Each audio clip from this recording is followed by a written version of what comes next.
So today we're going to talk about an interesting topic. It's going to be mind renewal. It's going to be great. So here's the big idea. A repeated thought becomes a repeated behavior. And then a repeated behavior produces a repeated result.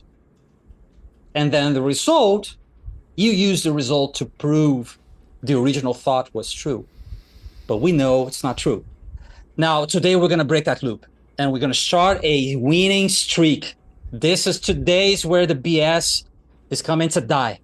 So you guys have the workbook, everything that I talk about here. You have the playbook, you have the exercises, you have everything in there. So today we're going to talk about the connection between what you think as a founder, what you do, repeatedly do, and the results that eventually appear in your company. And it could be your personal life as well. It doesn't have to be your company. So here's a warning. First of all, let me clear this. This is not positive thinking nonsense. Purpose Lab is not 5-minute abs. You know, you purchase a book and you open the book and you read the intro and you look at your belly and then you got a six-pack. No, that's not it. And it's not law of attraction stuff. You sit on the couch and you think about your customers and then boom, Stripe notification. No. Now, another thing that I have to say right from the start is that a positive thought, it's good to have positive thoughts, but a positive thought will not rescue from your bad decisions. That's it. Because if your bad decisions originated by bad thinking, it doesn't matter if you have positive thoughts. You're going to end up in a rut. So here's the first gut punch. Your beliefs are not just private ideas. They're not. We like to think that they are private, that no one has access to our beliefs, but that's not true. Beliefs become operating instructions that will impact your company, that will impact your traffic. It's going to impact your sales. It's going to impact everything, even your personal life. So your beliefs are public. They are out there. Though we're going to cover 3 topics today. Topic number 1 is think, do, results. It's just a chain. It's just how it works. Think, do, results. Topic number 2, we're going to find the belief beneath the behavior. And topic number 3, we're going to get real. We're going to GSD. We're going to numify you guys because we're going to get out with the old and in with the new. But the first topic is it's simple. Repeated thoughts, good or bad, generate repeated actions, good or bad, that will impact the results, good or bad. That's it. Topic number 2, like a good doctor, we have to trace the root cause. We can't not stop at just the behavior. We got to get to the belief underneath the behavior. I muted myself. And topic number 3 is we are going to get practical. Now, I'm going to share a board on Miro that I built on December 24, I guess. By the end of the presentation, I'm going to share a board. It's a public board. It's a board that I put together with like a scheme, faith versus doubt. And I hope you guys like it. Now, topic number 1, think, do, results. The big idea is this. Your results are downstream of your thinking and behavior. That's it. Results, thinking, behavior. Thinking, behavior, results. That's it. Downstream. If you want to change the results, you have to trace the chain backward. So we all begin by looking at the results, of course, as we should, like good doctors. I remember when I was Dr. Dolittle years ago, when dogs or cats, I stayed as a clinician just a little bit of time because it was a torture. I wanted to treat the animals, but I had to treat the owners as well. So that was like overwhelming for me. And I went straight to a laboratory. And I spent the rest of my career just working with clinical biochemistry. That's it. Tubes, blood, machines, air conditioning, and that's it. But as a doctor, just have to look at what is happening. That's it. And as a founders, we do have to look at what is happening. We do have to look at the data or the lack of data. So like a good doctor, you would look at your revenue or the lack of it, your customers or the lack of it, right? Responses or the lack of it, meetings. If you are landing meetings, to make sales and you're not landing anything, you got to look at it. But the results are the end of the chain. They're not the start. They're not the beginning. So before the results, there is a behavior. Before the behavior, There's usually a thought, a belief, an assumption, or an internal story. Now, that gives us the TDR sequence: think, do, results. And it's more or less like if you open Genesis, it's be, do, have. It's the first command. Be fruitful, multiply, replenish the earth. Be, do, have. Not going to be, not going to do, not going to have. Be little, do little, have little. Be big, do big, have big. Think, do, results work the same. Whatever you think over and over again influences what you do over and over again. And then you have over and over again the same results. That's it. Then the results, they feed back into the system, reinforcing the thinking. And then you do it over and over again. That's it. Here's a great example. I'm going to use one example throughout this entire Purpose Lab that Gerald and I, we seen this over and over again. See if you agree, Gerald. The founder that never launches. That's it. It's the quintessential, the product is not ready. Okay, so the founder says the product's not ready, and they keep polishing it, and they keep adding features and fixing things that no customer ever saw, but they think it's going to be like a bug, like a bad feature, whatever. They keep fixing it, and they keep delaying the launch and delaying the launch. Then they finally launched the product. It took a year to build, like 2 years. Finally launched. Now it hits the market. And then the founder discovers that the product has no real foundation in a validated problem. The problem was in his head, her head. Or the product has too many features. It's like Adobe Photoshop. If you guys used Photoshop, it's like he used 10%.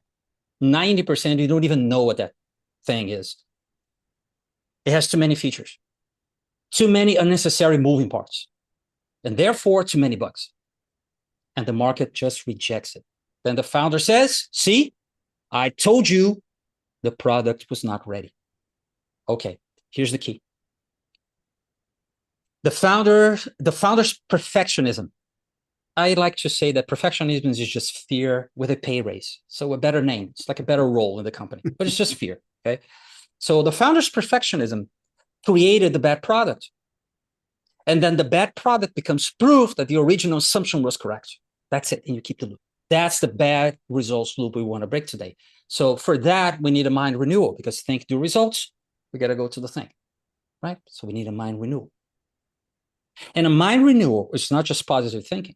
I'm talking about Romans 12:2 type of renewal.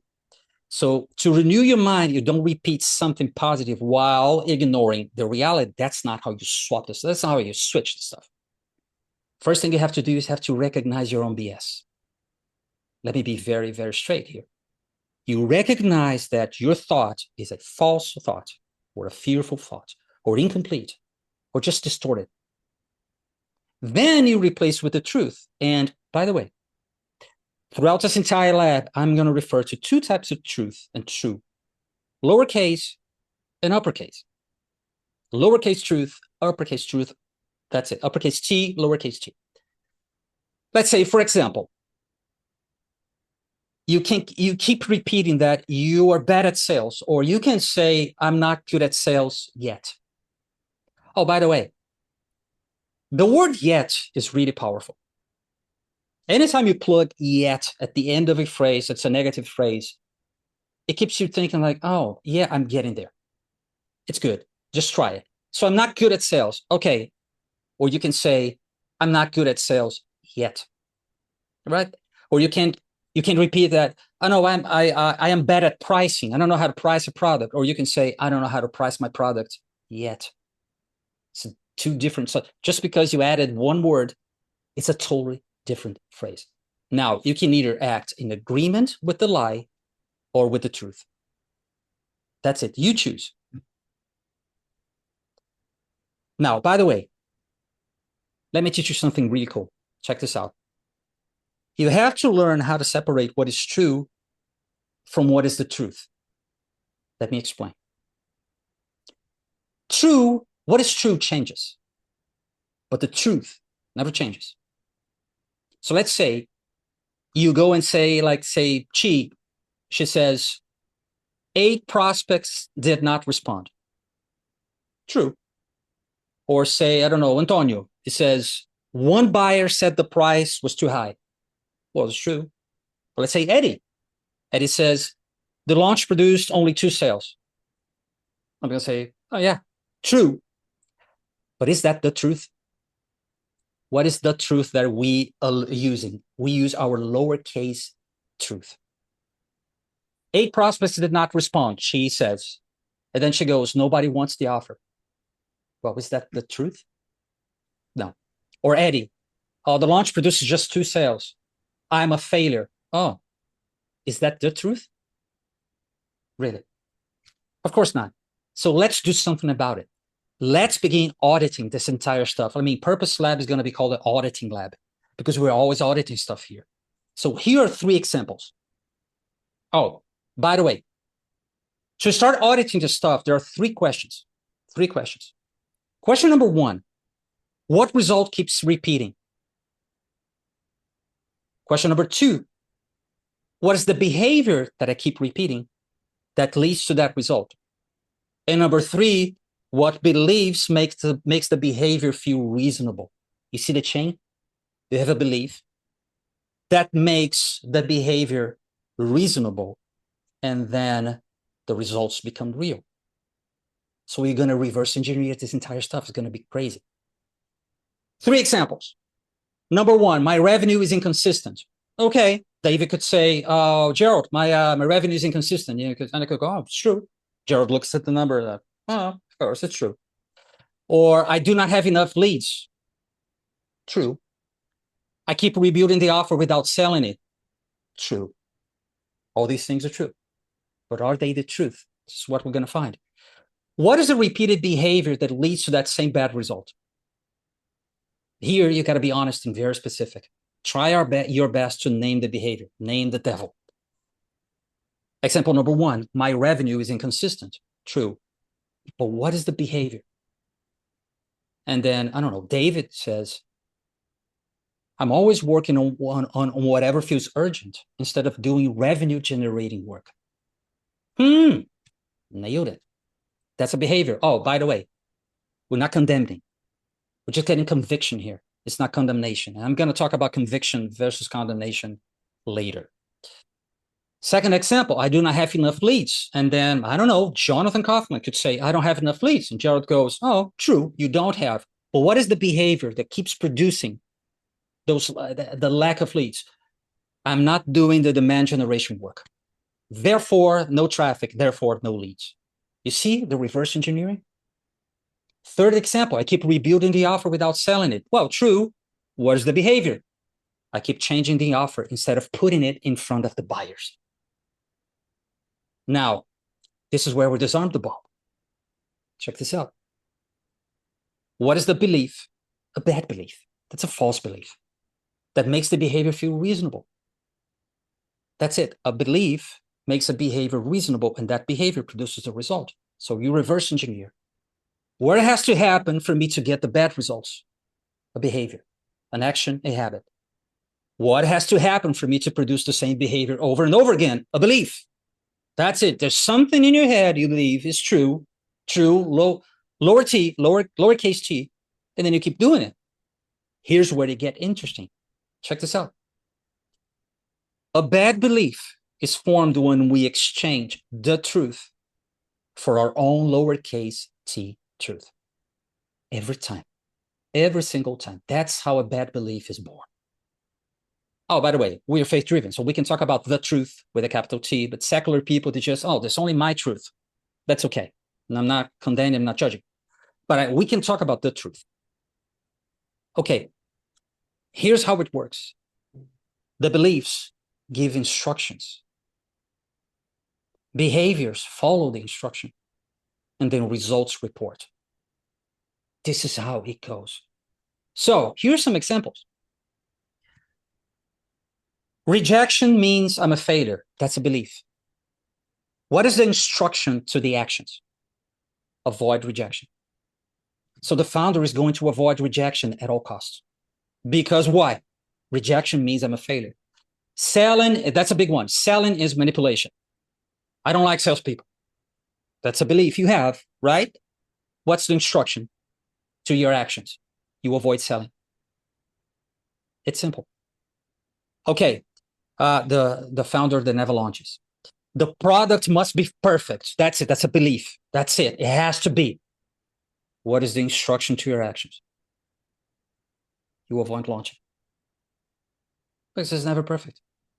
You see? Last one. This one is a big one as well. I only act when I'm confident. What is the instruction? You wait until fear disappears. What if fear never disappears? You're never going to take action. That's it. You see where I'm going with this? So beliefs, they give instructions. Behaviors follow instructions. And then the results report. But this is how we're going to break the loop. Gerald, I'm coming to you because I have a question for you. And it's a personal question, sir. So spotlight, it's a personal question. What false belief you had once that you had to break to behave differently in terms of, creating businesses? You had a false belief and you just, no, this has to go for me to get to the other level. I think a couple of years ago, I was complaining to God for CanaGlobal. I've been leading a venture studio for 3 decades, but CanaGlobal we started in 2015. It was different because we're not just building a portfolio; we're helping a lot more people that aren't necessarily going to be in our portfolio. And I told God, complaining, "You're not sending me the right people. If you'd send me the people that like I want, if we're a hospital, send me the well people." You're sending me the wrong people. And that weekend, I just remember like I felt God was teaching me something. Like I'm sending you the right people. Like you're like a doctor complaining that sick people are coming. Just don't want to meet sick. Yeah, just send me the Just well don't want to meet people. them. And because when you're running a portfolio, you just have, your 10, 15, 20 companies that you're working on. That's it. With CanaGlobal, at our peak, we're getting 150,000 new founders a month. That's a lot. And like send me the right ones. Send us the right ones and all that kind of stuff. So I had to change that belief. What God was showing me is no, you don't know how to talk to the new people because I'm a Mm. caveman. Because I'm a caveman. I prefer just being in my own little, like I love hanging out with our founders, but I'm not much for networking or all these other things because I've never really had to do it. So there is, what I would tell you is that like the core doctrine of CanaGlobal and being in the venture studio business, because it's all turnaround work. It's all turnaround work, whether they're pre-revenue, trying to go to market, install RevOps, or they're stuck between 1 and 3 million. Those are like kind of like the two spots that we find that we like helping ventures in. It's always TDR. TDR. Everybody has a way of thinking, good or bad. That Bad. thinking produces a way of doing, good or bad, and Yeah. that doing produces results, good or bad. Mm. So if your revenue isn't there, it's easy. This is the way my brain works. We divide it into demand generation, lead generation, or sales pipeline. It's going to be one of those, probably all three. But before you could change Mm. anything, you got to change thinking. And Mm. it's interesting because this is scientific too. It's also biblical and scientific Mm. because the way you think shapes your brain. That's why there's something called neuroplasticity. Yep. So if you've been thinking negative and you're stressed and all this, like some of one of our portfolio companies is Cancer Walk. Like the odds of you getting cancer are huge. They say like 90% of disease the stress affects it. Like the scientists could prove it and show it. But it's true, and the scriptures say, "As a man thinketh, so is he." And it's really true. If you ever Yep. meet somebody that like is more of an I can't, like they're more of an I can't person than I can, like they could tell you all the reasons why they can't because they Yeah. want to limit what's possible to their past limited experiences. Boom. So if they've never done $1 million, they'll say, "Oh no, you can't do 1 million." No, you don't know how to do 1 million. Yep. You don't know how to build. If you've never done, so you hear people say like, on these calls, I hear people say, you can't drive business with LinkedIn. No, you don't Really? know how to drive business on LinkedIn. Like that's that. Now the question is, are you willing to change your thinking so you can change your doing, so you can change the results? All of us, including me, I'd be a hypocrite if I said this is just everybody else. This is me. I'm constantly having to change my thinking, Yep. constantly having to change the thinking. And that is how we change the doing once the thinking and get the results. So this is like core, this is core doctrine inside a turnaround studio where we're turning around companies. This is core doctrine. It's the very first thing when I'm dealing with a management team in a turnaround. I say the thing is that your stinking thinking is producing a way of doing things, and that's producing a result. It's like golf. You're going to have to change the thinking. If you keep on with the, your ball's going to go to the same place.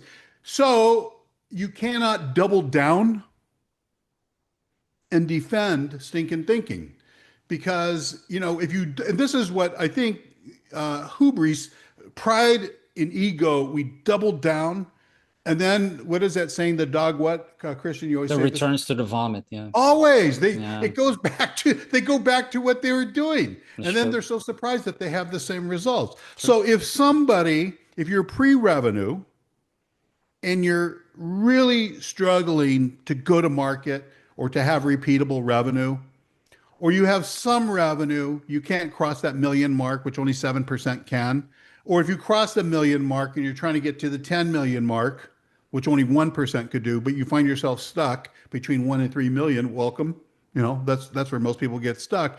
Something has to change in the thinking. You only had the thinking to do the 1 million, but you don't have the thinking to get to 10 million. So Yeah. the things that got you to where you are will never take you to where you want to go. Yep. And that's it.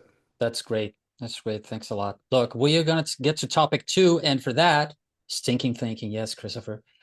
Check the chat. Here's the board I told you guys about. So I did this board. Hopefully you can open it.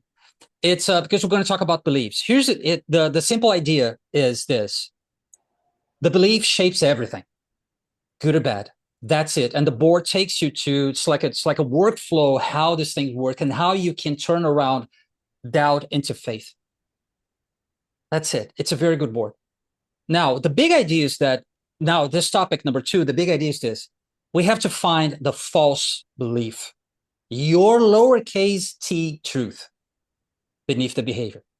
That's it. Here's some good examples of behaviors. Like I told you guys, you're a doctor and that's it. You have a patient and you just check the symptoms. What is at the surface? That's it. Procrastination. And let's talk about founders. Procrastination, perfectionism. What are some other good ones? Overthinking, overcomplicating, overpromising, overreacting, or distraction, people pleasing, but micromanaging, comparing. What are the great stuff like indecision, avoidance? There's a bunch of stuff. Now, one possible way to respond to this is like you open your mic and you say, Christian, hey, enough. It's easy. I'll just stop doing that. And I'm going to say, fair enough. But here's a problem. You're not going to stop a fever by breaking the thermometer. That's it. So now you just you shut down your camera, you exit the purpose lab furious, and you go like, willpower. I am going to fight my procrastination with so much willpower. Dude, you're just breaking the thermometer. No amount of willpower will make you break those behaviors. Sorry, but not sorry. You have to go to the root cause like a good doctor. So the behavior keeps coming back because the belief driving it was never confronted in the first place. This is what you have to do. So my question, ask yourself, what would I have to believe for this behavior to make sense? Because why do we do? Because it makes sense. It's reasonable. That's why we do. Now, what you have to do is you have to lean into curiosity. But you know what we do? We condemn the behavior and never get curious about it. We shut down. That's it. I'm going to break the thermometer. Boom. And then you break it. And then you find yourself again doing that same stuff again, same behavior again, because you had the same belief and you never confronted the belief. That's it. You got to confront the disease, not the fever. Of course, the fever. Lower the fever, but then find why the patient has fever all the time. Okay, let's find the belief. I'm going to paste it in the chat. I love pasting things in the chat. Here it is. Now, here it is. We're going to find the belief. These are 4 questions. That's reverse engineer again. We're going to call Purpose Lab the reverse engineer lab. The first question is, what am I doing or avoiding? The second question is, what outcome am I trying to prevent? The third question is, what am I afraid that outcome would mean? And then number 4 is, what belief makes this behavior feel necessary, justified, reasonable? Let's use the same example. The founder that never launches. Okay, question number 1, what am I doing or avoiding? The founder would say, I keep delaying the launch. Question number 2, what outcome am I trying to prevent? The founder goes, it's just an example, okay? I don't want people to see the flaws in what I've built. That's it. Okay, question number 3, what am I afraid that the outcome would mean? This is where we get to the problem. And the founder goes, I'm afraid that people would think that I got it wrong or I don't know how to build. It'd be one of the explanations. And then number 4, this is where we get dangerous. What beliefs makes this behavior feel reasonable? We feel naked. That's it. Every time we talk about the beliefs, I can see your actions. I can more or less determine what the beliefs are, but we are afraid of saying it. We feel naked. So what beliefs makes this behavior feel reasonable? If I get it wrong, people are going to see I'm not good enough. And I'm afraid that people are going to see me see that I'm not good enough. We see that a lot.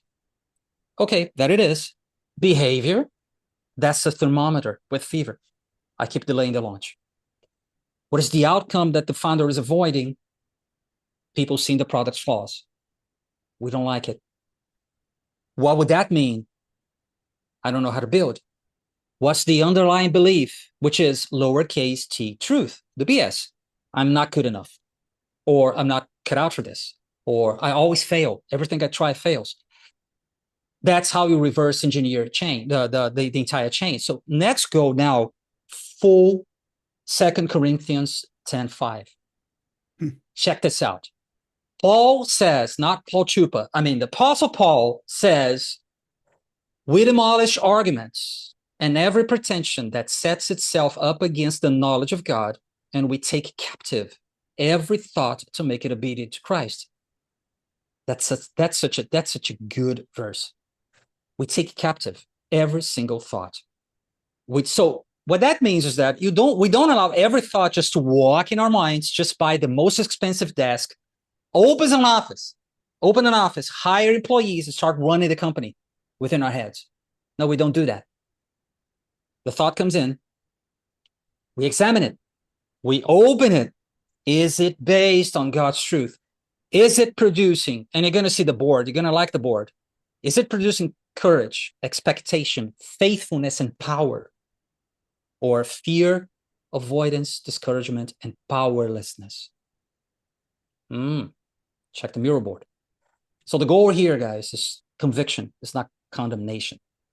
Conviction is this. You say, oh, this belief has been leading me. True, but it doesn't have to lead me anymore. Boom, there you go. Condemnation is, I was born this way. Can't help it. Like, oh, okay, suit yourself. But let me tell you this. This has to be practiced. This is not 5-minute abs. You have to practice first. When a thought comes, you practice taking the thoughts captive. That's it. That's the first step. You just don't go with it.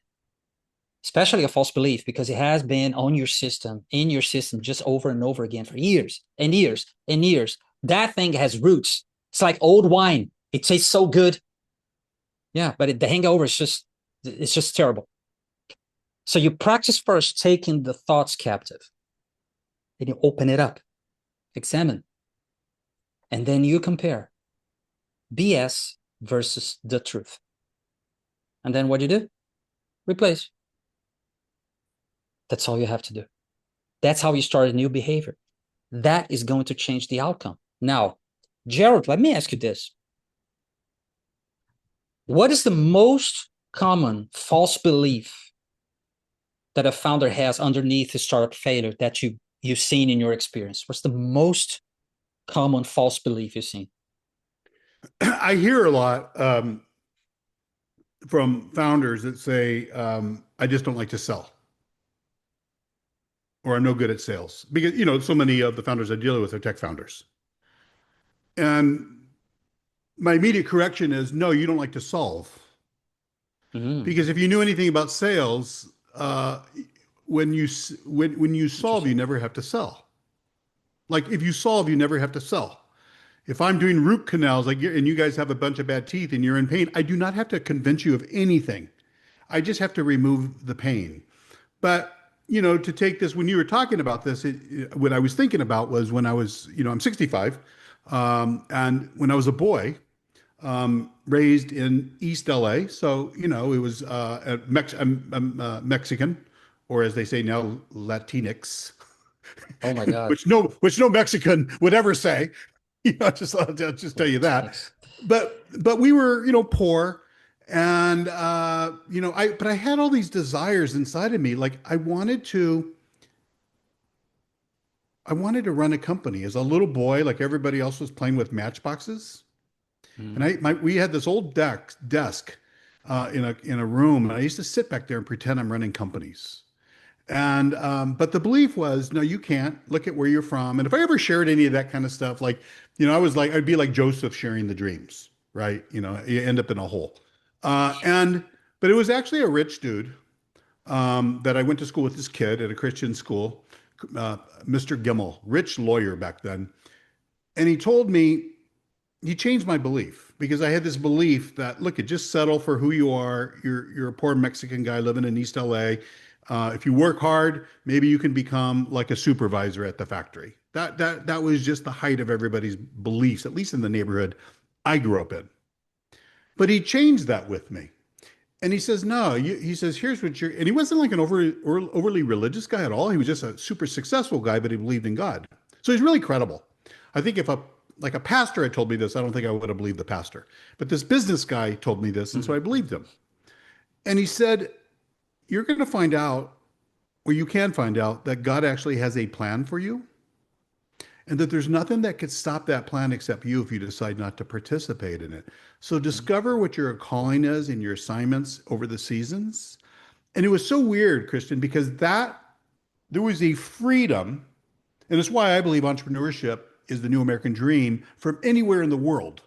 Because now anybody in the world can start a company with no money, right? And it's gonna, you could do it without God because people do every day, but it's a lot easier with God. I could just tell you that. It's a mm. lot easier with God. So for me, that's what, at 23, when I launched my first startup, I didn't, who I had was God. And what I learned to do, is if God, Christian belief is God's living in us. Mm. If that's true, then the one living in me knows everything about everything. Yep. So James 1:5 says I could go to God for wisdom. Matthew 7:7 says, ask, seek, and knock. I'm not an idiot. In my first venture, when after 1 year I'm making no money, guess who I went to? God. I The says, you got to tell me boss. what I'm doing wrong. But I had to change my thinking so I could change my doing. Guess what? I changed my thinking. All of a sudden, I had hope because everything became clear. So I stopped guessing. I built clarity, Mm, and it was like a month later after we did our go to market back then that we started making money, and that taught me something. mm. You know, it taught me to start my day with the Creator, and I've never been really churchy. I've never been like real religious. But I'm flawed but faithful. And the one thing I've done, I mean, God is my friend because we talk every single morning. We talk about everything, mostly business because I consider CanaGlobal his. That's what Hmm. we talk about. And there's always things that we're cracking code, right? We're always cracking code on something. Always On all cracking our code. portfolio companies, we're always cracking code on something. But we always have to change our thinking to change our Hmm. doing to change the results. So I love this topic. I didn't look at the topic for today till just when I popped in the call and I go, oh, look at he's teaching doctrine. This is Cana Global Doctrine. It is. It Except is. I just want to tell you one more thing. Tell me. 2 Corinthians 10:5. We have it a little bit different in the Gerald Duran translation. What is the GD translation? It says, we demolish arguments and every pretension that sets itself up against the knowledge of the CanaGlobal playbook, and we take every thought captive to make it Okay, that's obedient to the good. CanaGlobal playbook. That's good. That's good. Forgive me, Lord. That's good. Yeah. Struck by a bolt of lightning. Yeah. So talking about, yeah, that was a big change of belief when you were a kid. Poor Mexican kid. You have to change your belief. Pobrecito. Pobrecito, yes. Yeah. But we are saved, but we are still tonto, right? Still tonto. So the third topic is going to be practical. It's out with the old, in with the new, and you're going to get pneumified. Now that's it. It's time to get real. So here's the big idea. Renewal is proven by what to do differently. I remember when I'm an options trader, for those who don't know. So I was acting. There was a time when all I did was a trade. I would go to the financial markets, just open my broker's app, and I would just trade options. And I remember that time I was just swamped, flooded with people with trying to tell me what is the best portfolio allocation ever. You know what I would say to them? Don't tell me what to do. Show me your portfolio instead. Just share your screen. I want to see where you are allocating your money. Don't tell me where do I have to allocate my money. This is what I said. So it's like talk the talk, but then walk the walk. So this is where we cut the BS totally today. Here's a quick recap so far. So first, we talked about think the results. And then we trace the behavior back to the belief. We trace the behavior back to the belief beneath it. And then we replace the old belief with the truth. Forget your truth, lowercase. Go get the truth. Now we have to prove it through action. This is where people bail out, but not you guys. So the question for you is this. What would you do differently because you now believe something different?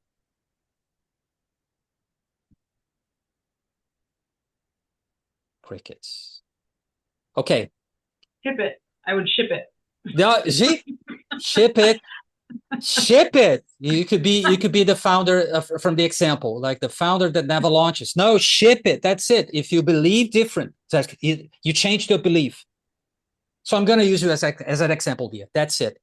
I'm not saying you're the founder who never launches. I'm not saying that, but let me use your ship it as an example. Now, truth, at least for me, it's like what I believe about faith. Faith is operational. Truth is operational. Truth is meant to change what you do. So truth is operational. Let's go back to the founder who never ships. Let's say it's Leah. I'm not saying you, but let's say it's you.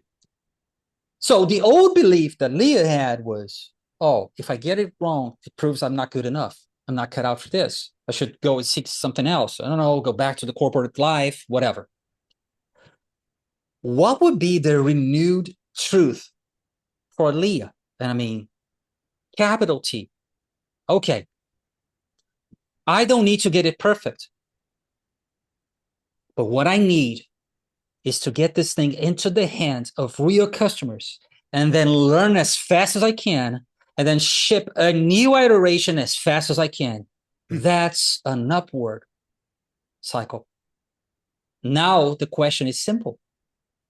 What behavior proves that Leah actually believes that? She ships it. That's the behavior. That's the action. When Leah ships this product, I have to say she changed her belief because now she's acting. I can see from the fruit. So let's say Leah has this private alpha testers, not a public beta. It's just private alpha. She has this idea and she gathered like 5 people, 3 people to test it. She ships it. That's it. They use it. Now, what does Leah have? Data. Remember the Sherlock Holmes with Robert Downey Jr.? There's a scene that he says, data, data, data. I can't make bricks without clay. Yeah, that's it. So Leah ships it. receives feedback. Now she has data. She knows if this thing works, if this is a true thing to pursue, if this software is just, oh my God, what a bunch of crap. I have to go back to the drawing board. That's the difference between, guys, that's the difference between knowing the truth and living according to the truth. That's 2 Corinthians 10:5 in action. You demolished the BS and you're taking every thought captive and then you're acting. So let's check the differences now. Leah with a capital T, truth, ships, gets feedback, learns, improves, ships again, gets feedback again, learns again, improves. That's upward. That's a good spiral. Now let's say Leah, lower T, truth. Perfectionism. It's a fear, just with a pay raise. It's a new role. So perfectionism, delays, has no market feedback, never learns, which leads to more perfectionism because now her head is like justifying every single day that she delays this damn stuff. That's a downward spiral. That's leading to nowhere. So here's the audit.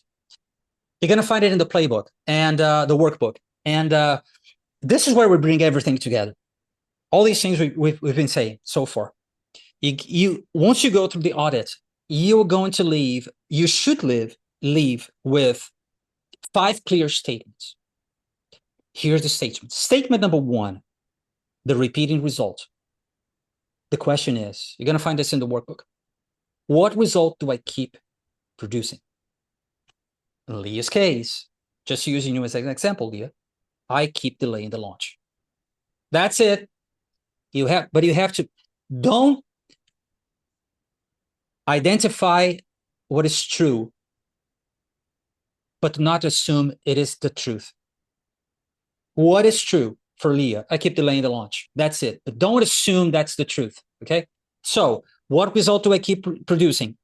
I keep delaying the launch. Okay, Leah. What is the contributing behavior? That's the second statement. What do I keep doing or avoiding over and over again? Leah would say, I keep polishing the product, adding features, fixing imaginary bugs. And that's it. This is what I've been doing over and over again. I wake up 7 a.m. and I just fix bugs that don't exist. Okay, that's true. Okay, that's not the truth. Statement number 3, the old belief. Leah, what belief is giving your behavior instructions? Remember, beliefs give instructions. Behaviors, they follow instruction. And Leah would say, Christian, if I get it wrong, it proves I'm not good enough. Or I'm not cut out for this. I should go back to corporate. Here's where we flip it. Statement number 4, Leah, is the renewed mind statement. What is the truthful and faithful belief? This is fire. Like I said, I don't need to get, Leah would go, I don't need to get it perfect. I just need to launch, get into the hand of customers, real customers, and just learn and just fix, and just ship it again. That's way more truthful and way more faithful. That's a belief. I don't need to get it perfect. Yes, I can still find bugs on Microsoft, and the guys have been, online since 76. That's it. And 77, whatever year they launched the first Microsoft, whatever. But I can still find bugs, plenty of bugs. And then the 5th statement is where it gets dangerous. This is the proof statement. Okay, I would go to Leah and I would say, what action will demonstrate agreement with your renewed mind? Ship it. I will launch, Leah would say, she would go like, hey, yippee-ki-yay, if you know what I mean. I will launch the current version to real customers within the next 7 days. Boom, there you go. This is where the rubber meets the road. When Leah says, I'm going to launch this current version within the next 7 days, that's very specific. That is measurable. It has a deadline and is BS free. So that is 2 Corinthians 10:5. That's it. Now, one important point. That doesn't mean Leah is going to be the next millionaire in 24 hours. That doesn't mean that, okay, now I'm going to sell the crap out of it and I'm going to become like this. No, that doesn't mean at all. In the case of the founder that never launches, one thing that can happen is that Leah launches and she has this 3 to 5 people, private alpha, they test it and they go, Leah, I don't think that's the app. That's the software that's going to solve the problem. And she goes, oh, back to the drawing board. Or I think there's a better way, some of them would say, like in a private meeting, like you say, you open a Zoom, and these 5 people are there, they say, Leah, I think a better way to address this pain that we have is like, it's doing this. And she goes, oh, okay, that's real feedback. So that doesn't mean, what we did so far doesn't mean that Leah is going to be the next millionaire. But what it does mean is that she acted in agreement with the truth. That is what it means. And you should pat yourself on the back. You should, absolutely. Because this will make you more, in the example of Leah, but it applies to everyone here, all of you. This will make you more confident. It will make you more courageous. You will become better learner, better listener, and good results will come faster. And you will execute better. That's it. So let's go. What's the renew mind loop? You take the BS captive. You seek the truth. You adopt a new behavior. You create honest evidence. So it's actionable. It's in the real world and you can prove. Then you learn. Then you continue in your faithful action. That's what you do. That's the loop. Guys, this is amazing. I'm excited just by talking about it. What is the old mindset? What the old Leah would do? She has this old belief. Lowercase t truth. It's total BS. But she goes, oh, I think I belong in a corporate. And what does she do? She generates a protective behavior. That's it. We don't want to get hurt. That's it. And then she goes, bad results after bad results after bad results. And she gets the results and she screw it up. The interpretation of the results is like, you see, I was right. I belong in the corporate. And all of a sudden, Leah is out of the market. It's going back to find a job. So here's the final question. And I'm going to bring it to Gerald. And this is not just for Leah. Leah, I used you as an example. But that doesn't mean that Leah was a first purpose lab and I'm already placing Leah under the spotlight. Okay, so what is the one? Here's the question, and I'm gonna go to Gerald. What is the one thing you will do in the next 7 days that proves that the old belief is no longer in charge? One thing. 7 days, like Samara Morgan, The Ring. 7 days. Your phone is going to ring and you have to answer. What is the one thing you would do during the next 7 days? Because that's where renewal becomes visible. Oh, by the way, before I go to Gerald, I want to share, here's an interesting picture I found today on Twitter. Look, Twitter's such a war zone, but sometimes I find it beautiful things. See if you guys can see this image. Looks like it is heavy. You keep breaking. Yes. But he's always there. Do you guys see the picture? Hope so. No, you got to share it. It's in the chat, sir. Can you see it? Yeah. Your board I couldn't see. Oh, come on. Jeff, I was going to use you as an example, but I decided Leah. Because she said ship it. Volunteered. Can you guys see his board? I can't see his board. No, not the board. The image I shared. Oh. I could get into the board. I see the it. board too, yeah. I keep breathing. Okay. Yeah, but the board is here. Pardon me, I'm just a boomer. Don't start clicking, sir, because you're going to end the meeting. Don't start. And here's the workbook in case you didn't get the workbook. So, yeah. So, all I said has to, Purpose Lab is action lab. You got to go and you got to do something. There's always something to do after a Purpose Lab. It's not just sitting and talking about, the stars of the moon. No, get the action going. So what is the one thing that you're going to do during the next 7 days that will prove that your old belief is no longer in charge? Leah already said, she already said it. Ship it. I'm going to ship it. That's it. You ship it. Now, enough of my rant. Gerald, your final thoughts, please. The floor is yours. So, as you were talking, this is really good. I'm thinking about faith obedience. But before I go there, in our venture studio, we have something, it's a 3-month thing called go-to-market executive sprint. Okay. And usually it's almost always pre-revenue companies, and it's usually they have failure to launch. So that's almost always the case. Like they're working 2 years, they're burning through all of their, retirement and everything, and they just can't launch. Okay.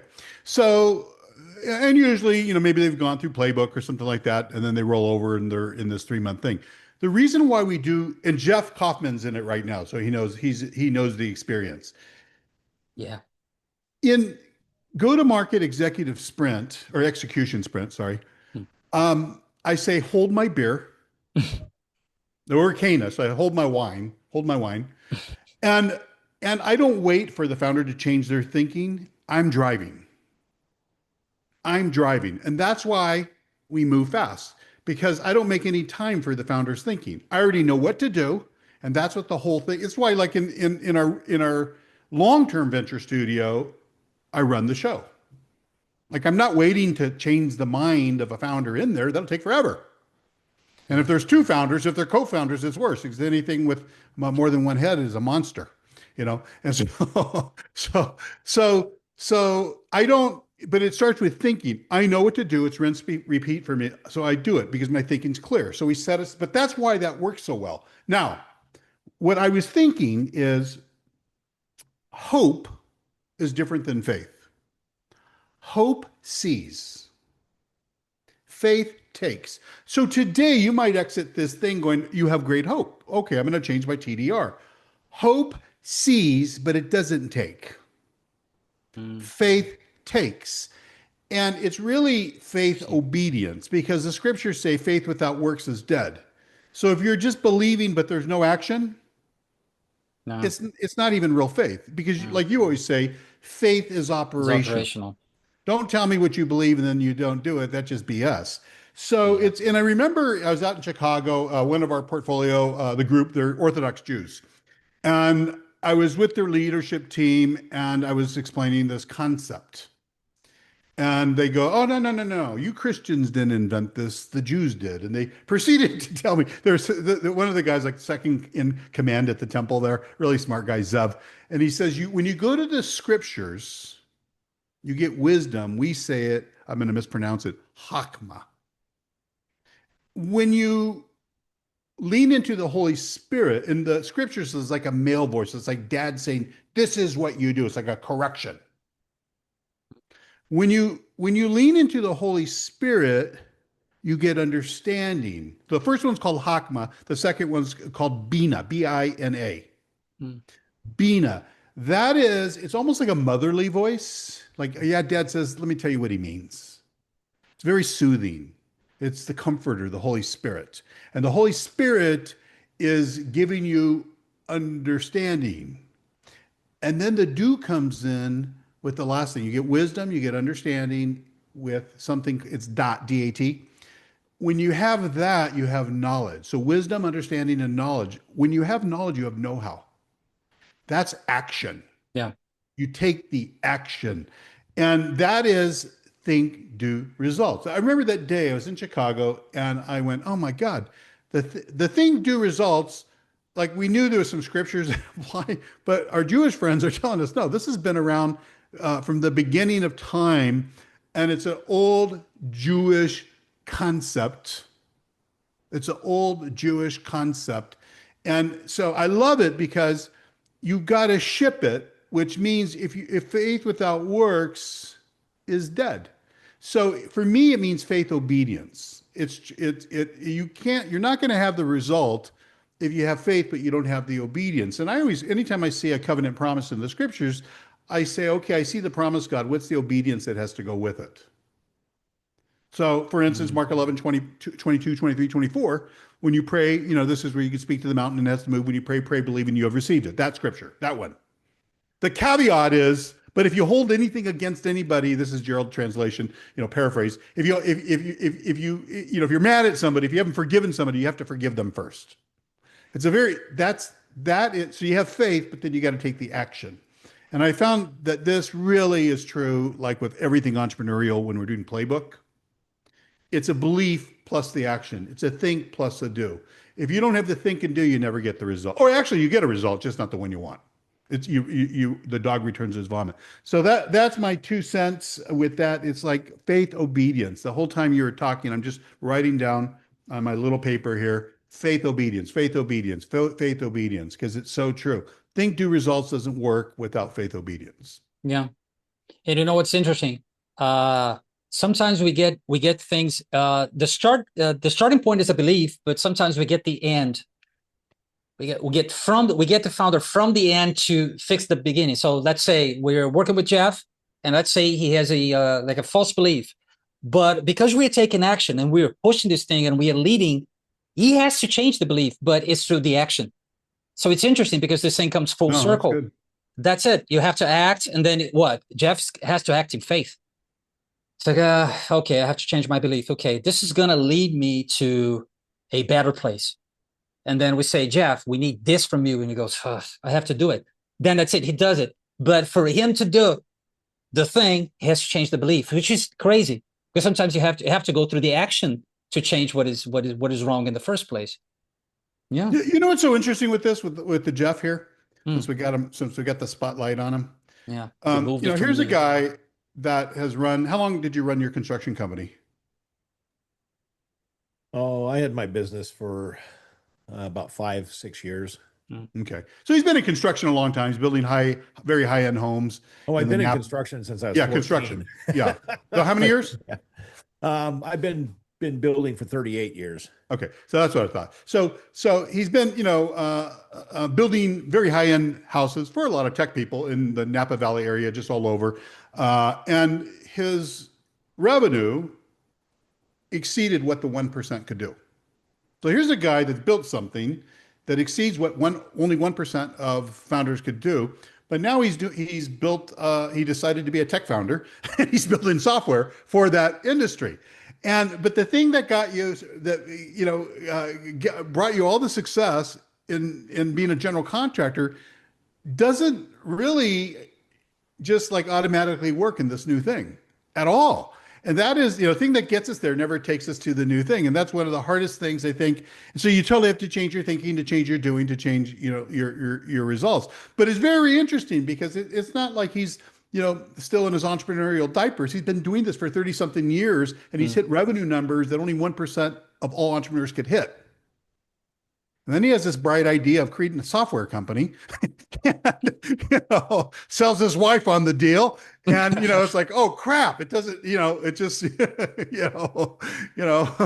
It's harder than I thought it was. So he has to break a bunch of beliefs. He has to do a bunch of stuff that's different. That's not the same thing that he believed or he did for the first company, right? There's the same thing with me. My first company was by accident. My wife, back then we were just dating. But she said, no, I need a partner in my design. She's a designer. She said, I need a partner for my design business. I'm like, oh, okay. What's that again? Because I was a veterinarian. And I'm like, okay. And I did. That was my first business. So my first business took me somewhere, and it's not the same route. It's not the same path. I'm the third business that I am. And I had a bunch of failures. Meanwhile, I had a bunch of failures that I was trying to apply the same thinking, the same beliefs that I had for the first business in the second and the third, and it was just failing after failing after failing. I was collecting failures. And then I started my third business, and I thought, you know what? Dump that. Screw that. I got to start from scratch because it has nothing to do. I'm not working with design anymore. I'm not doing this stuff anymore. So it's not the same as gathering, same clients, the same prospects. It's not the same way. It's not the same stuff. That's it. So you got to change completely your belief, your doing. So does anyone has any? Oh, Vincent, I think I responded to you in the chat. I just went to AI because I don't know how to write, man. So Hakma Bina Data. So I had to go to AI. I don't know if that answers, but you can dump that into chat or Grok, and it's gonna give you the entire thing. Okay, cool. Yeah. Does anyone has any questions? Like anything, guys? All good. So thank you very much. Thank you, Antonio. Thank you, Vincent, Benson, Chi, Jeff, Jonathan, Lear, North, Paul, Toby, and Vienna. Ah, Vienna. Hola. Thank you very much, guys. Next Wednesday, we're going to close this season and we're going to open a new season. Hey, hola. And we're going to open a new season at CanaFlix, Purpose Lab Flix. And that's it. I'm signing off. Thank you very much, guys. Have a great day. Thank you so much, guys.